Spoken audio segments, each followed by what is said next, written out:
Fantasian will launch across all platforms on December 5th. It is no longer limited to the Apple Arcade. Yeah, if you've been craving a classic turn-based Final Fantasy, this is the game for you. This is what you've been waiting for. I like to call it Final Fantasy 9.5, or this is a Final Fantasy 10 in an alternate universe or an alternate dimension. Ooh. I'm very, very excited for more people to finally get to play this amazing game. And a few years ago, when it released on Apple Arcade, I had the tremendous honor of speaking with the father of Final Fantasy, Hironobu Sakaguchi. He is the director of Fantasian, and he brought along with him legendary Final Fantasy composer Nobuo Uematsu. So yeah, Fantasian quite literally has Final Fantasy DNA. I just can't believe I spoke with Hironobu Sakaguchi. So thank you to Sakaguchi-san and Mistwalker for allowing this to happen. Enjoy this interview. Thank you. It is nearly mine. The infinite, ultimate, universe-creating power of Zero.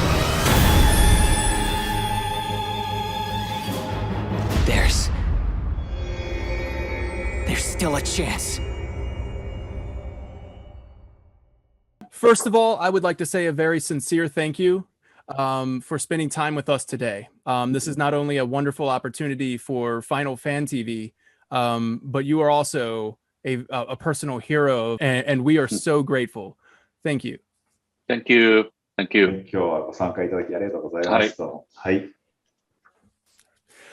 So, I described Fantasian as PlayStation 1 era Final Fantasy exploration with nods to Final Fantasy X's conditional turn-based battle system. But at the same time, Fantasian is uniquely its own in many ways. Much of our audience is the Final Fantasy fandom.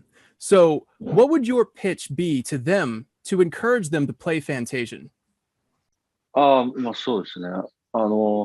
作るきっかけになったのは、FF6 を当時一緒に作った連中。I think Fantasian, the inception of the project, really was when I had the chance to play Final Fantasy VI with some of the developers at the time on a live stream broadcast program. So we were playing Final Fantasy VI, and it really reminded me of how much I loved that genre. And on the other hand, part of me felt, well, is there really a point to bringing a very, very classic, very orthodox RPG style game into the game ecosystem in this day and age?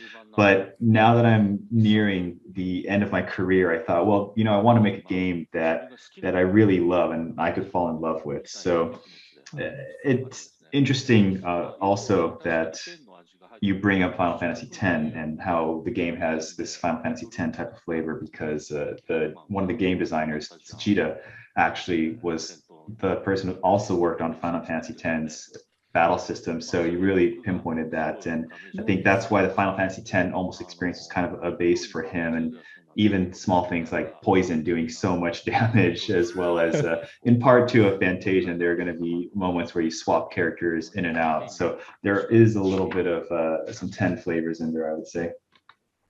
Nice, thank you. So Fantasian released on April 2nd, the 27th anniversary of Final Fantasy VI. Was this coincidental or purposeful? 大体4月の When we were working with Apple Arcade, we had known that the game was going to release towards the beginning of April, but that was about the extent of what we knew. We had given Apple our final build of the game a few weeks prior, and we knew it was around that time, but we didn't know the actual release date. So when it actually hit the App Store, it was actually one of my team members who said, "Hey, it's available, it's online." And I realized, oh, wow, that's interesting. So it kind of happened after the fact on April 2nd when Final Fantasy VI was also released as well. So it had the same birthday, which is something another one of my team members told me afterwards.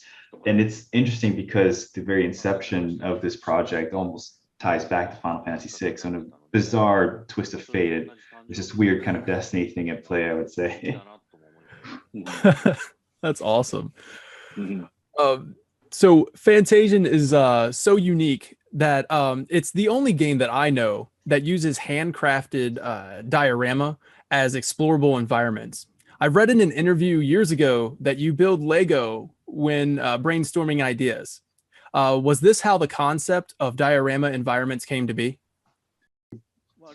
I don't know if I would say, I mean, I personally like Legos a lot, but I don't know if there was a real direct tie with the two. I think going way back to my childhood, even in kindergarten, I would love playtime, especially when we had clay to play with. I would build things. And every time, even growing up beyond that, I would have these Gundam model kits that I would build and construct. So perhaps the diorama is almost an extension of that kind of model building history that I had as a student. And it finally culminated in this almost completed package and visual expression that you see in Fantasian. But as Final Fantasy VI was sort of the inspiration of Fantasian in a way, I think Final Fantasy VI also took advantage of the, I guess you can call it like color bleed or color properties of the NTSC monitors to really create that pixel art type expression and deliver what you see on the screen.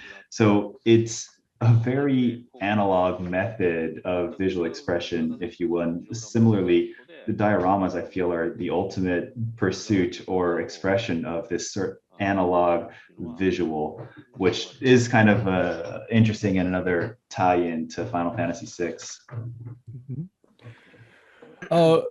I find your sense of humor to be absolutely wonderful. I remember a few years ago you did a promo video where you went off script. You crumpled up a piece of paper, you shoved it in your mouth, and you began pounding on a keyboard. You even ended that promo as a rapper.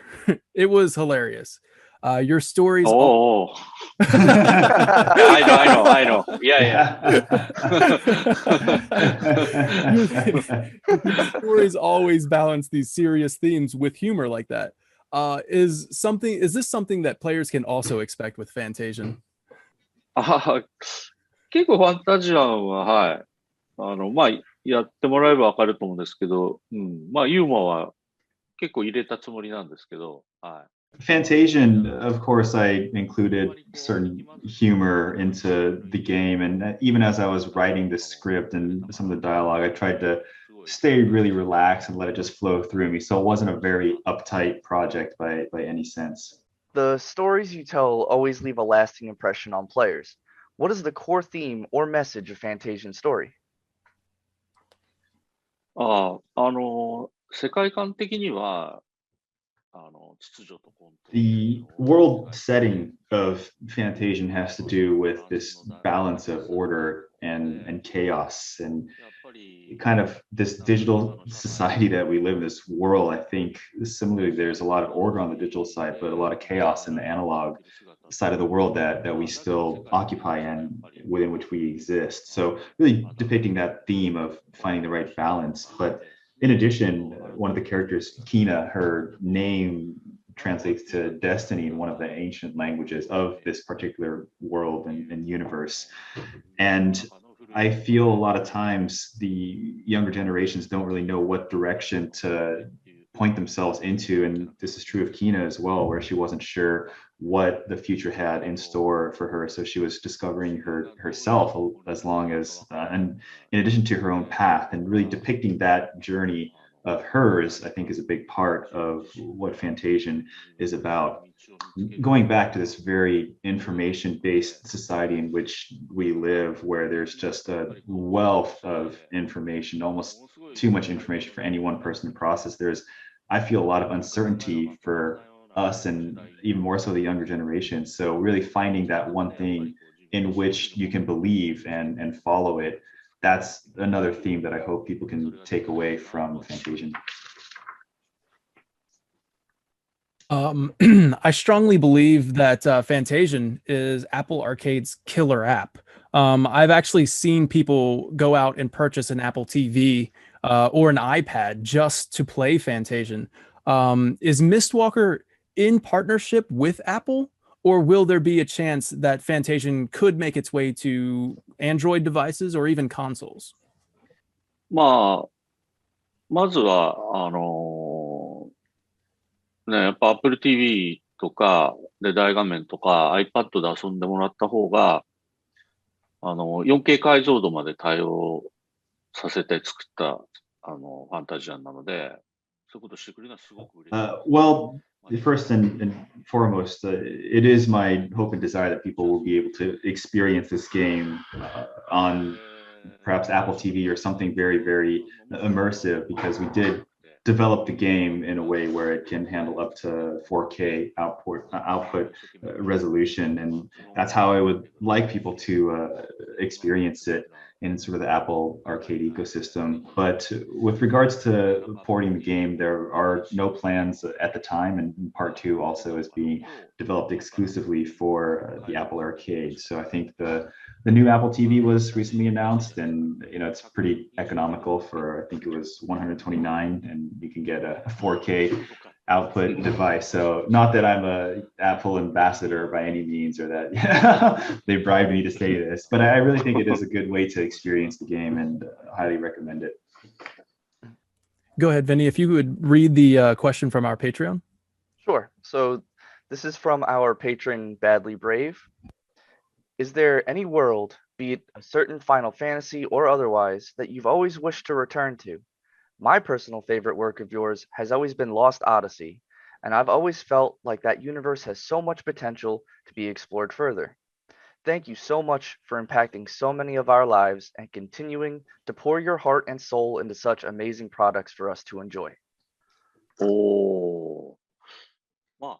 Every time I complete development on a game, I, in a weird way, have to kind of archive everything in that experience from the game and really move on and clear my mind in order to approach and face the next story world characters I'm about to create. So I don't often return to worlds I've created in the past. But if there is one exception to that, I would say it'd have to be the opportunity to work with Akira Toriyama. I'm a huge fan of his work. So if there was the opportunity to expand the universe of Blue Dragon or perhaps Chrono Trigger in any way, I would definitely not say no to that opportunity.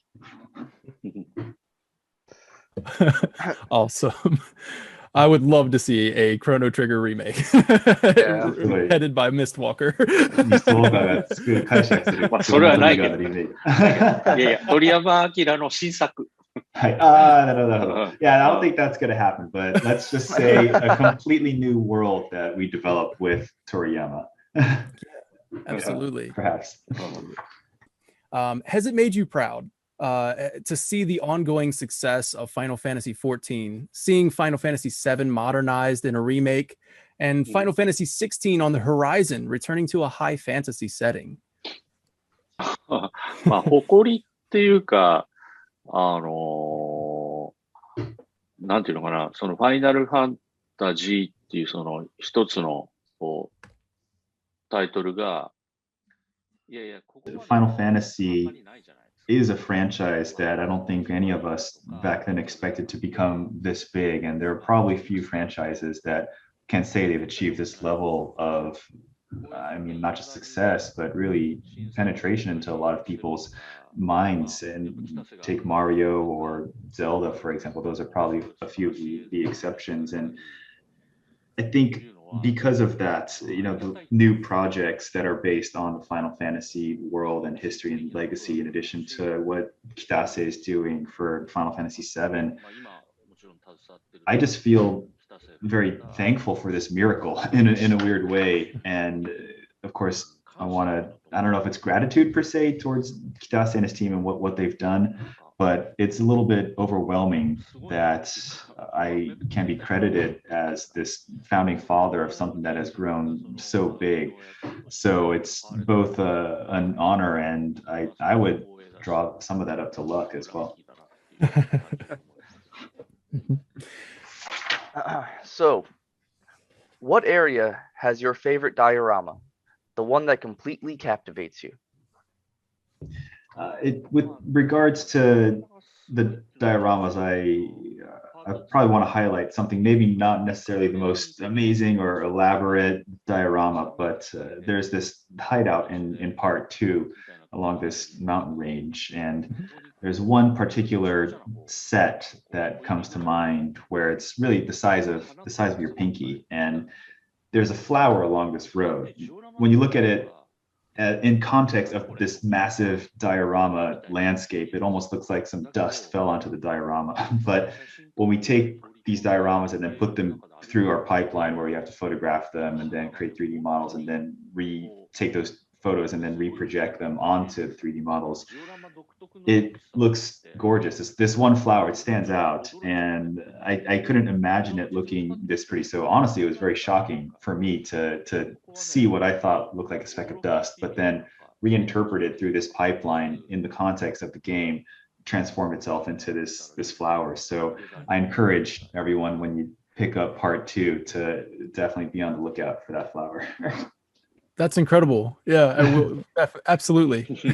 探します。いい話ですね。Would you care to share a challenging obstacle that you and the team had to overcome during development? A few things actually come to mind. The first being just the diorama pipeline in general. I had thought, well, we should be able to somehow take these dioramas and translate that into 3D space and put into the game engine and use it. But this was actually a lot more challenging than I initially thought. To get the 3D models of these, and make sure the characters can collide and interact with the worlds properly, we had to use a very unique 3D scanning pipeline. Traditional 3D scanning methods for objects didn't capture the necessary detail that we needed from these intricately crafted dioramas. So we found a pipeline used by cities where in the cities, they would fly these drones to take hundreds of pictures, and from the pictures, stitch together a 3D model.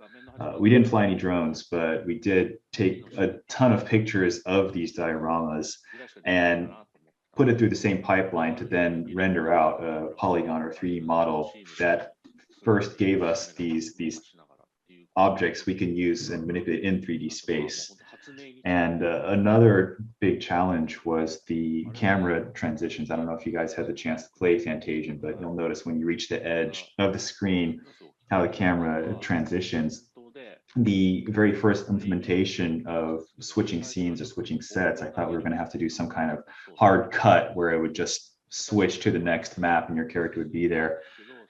But somehow our director and programmer Nakamura came up with this very innovative solution to move and kind of trick the camera into transitioning or panning between different scenes. And I would go so far as calling this almost an invention level kind of innovation on his part. I know it seems very, very subtle, but that to me really elevated the experience and made the world feel a little bit more seamless. So that was a great improvement to the overall game.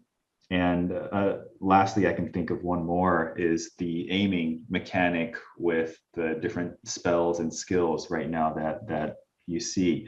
The very first implementation of this was more of a throwing or flicking motion using the tactile interfaces, where you would throw these spheres and that would hit the enemies. But through a lot of playtesting and trial and error, we finally landed on this almost bow and arrow like aiming system that I think is a really good implementation of that mechanic.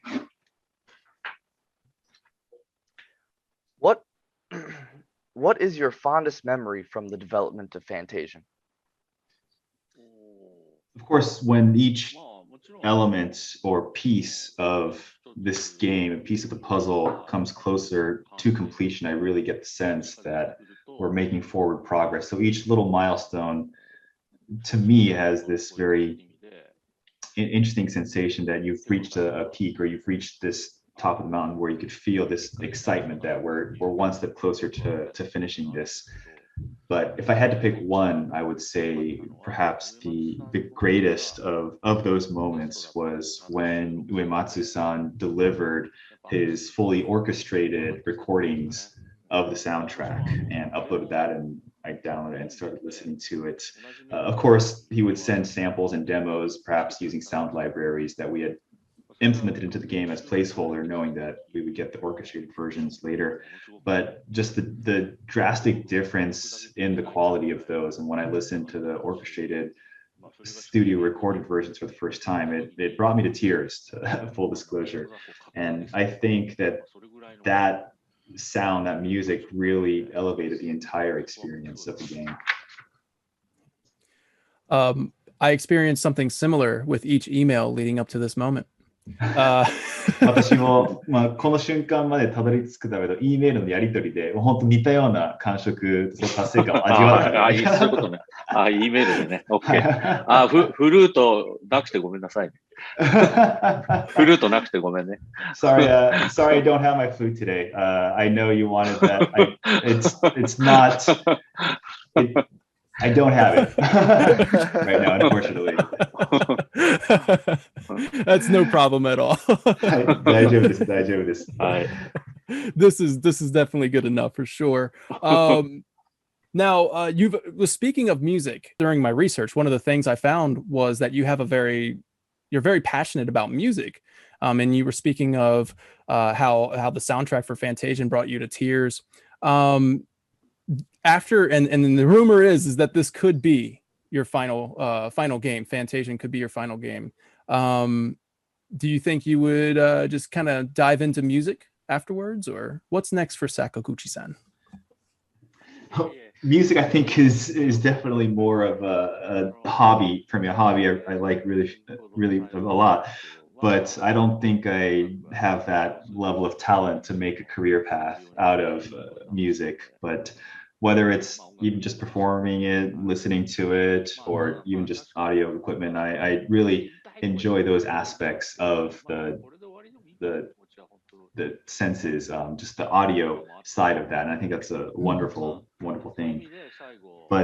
And with regards to your question about, or rumor about this potentially being my last project, I of course haven't confirmed that by any stretch of the imagination. But if hypothetically this were my last project, I think I've kind of come to terms with being okay with that. I felt I really poured everything I wanted to in this. And, a lot of times when creating something, especially in the entertainment industry, you have to be conscious of, is this what the industry or the marketplace wants right now? But I sort of cast aside that concern of whether or not this game would be accepted into the marketplace and really just made a game that I wanted to make. And you don't often get the chance to do this, because when there's a lot of companies or management or business needs at play, you have to cater your creations a little bit towards what the people want at the time. That's what the entertainment industry is about. So I feel very fortunate to be able to do this. And that's partially why I say, if this were my last project to work on, I would be okay with that. It is an amazing game. I've played most of it. I have not finished it yet, but it is absolutely an amazing game, a great achievement. Well, actually, I would rather just end it without a question, but more of just a sentiment that we all share. That just thank you for creating this franchise. Not even just a franchise of games with Final Fantasy, but just the games with Mistwalker as well. The stories you tell, they impact so many lives. Me and Vinny are two of those people. Your work has impacted our lives, and we just want to say a very heartfelt thank you for taking the time out of your very busy schedule to speak with us. We are honored, and I hope that this interview can be a platform to show Final Fantasy fans that Fantasian is an absolutely phenomenal game, and it is a must play for any Final Fantasy fan. Once again, thank you. Thank you. Yeah. Thank you so much. Thank you. It's so strange. I can still feel that light on my body. We haven't given in to despair. And we won't, as long as there's still any hope of helping our friends. I'll save you, whatever it takes. There's still a chance. Now. Let us determine the fates of this world together.